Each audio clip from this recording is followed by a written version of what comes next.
గోరికొత్తపల్లి మండలం ఏర్పాటు చేసి 2 సంవత్సరాలు గడుస్తున్న స్థానిక ఎమ్మెల్యే మండల అభివృద్ధికి చేసిందేమీ లేదని భూపాలపల్లి మాజీ ఎమ్మెల్యే గండ్ర వెంకటరమణారెడ్డి మండిపడ్డారు.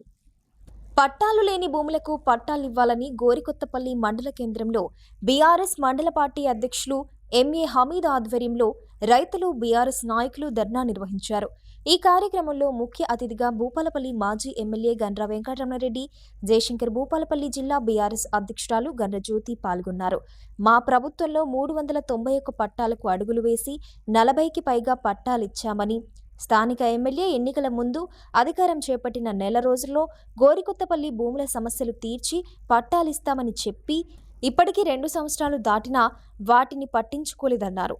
గత బీఆర్ఎస్ ప్రభుత్వంలో 10 ఏళ్ల పాలనలో ఏ ఒక్క రైతు కూడా యూరియా, ఎరువుల కొరకు లైన్లో నిల్చున్న దాఖలు లేవని, నేటి ప్రజాప్రభుత్వంలో ఎక్కడ చూసినా రైతులు ఎరువుల కోసం లైన్ కట్టవలసిన పరిస్థితులు చూస్తున్నామని మండిపడ్డారు. మరి మిత్రులారా, మీరందరూ కూడా వ్యవసాయ పనులలో బిజీగా ఉన్నారు. ప్రధానమైనటువంటిది మనకు ఎరువులు అనేటువంటి ప్రధానమైనటువంటిది. ఈరోజు కేంద్ర మంత్రి అంటాడు సేంద్రియ వ్యవసాయం చేయొచ్చు కదా. సేంద్రియ వ్యవసాయం అరే బాబు, సేంద్రియ వ్యవసాయం చేస్తాం, ఎరువులు వాడడం తెలుసు మాకు, సేంద్రియ వ్యవసాయం తెలుసు. ఎరువులకు కొరత లేకుండా, లైన్లలో చెప్పులు పెట్టకుండా అడిగినంత ఎరువులు రైతులకు ఇవ్వలేని ప్రభుత్వానికి ఖచ్చితంగా ఇది షాంపిల్ మాత్రమే. రేపు ఎరువులు ఇవ్వడంలో చెందితే రైతులు రోడ్లెక్కుతారు.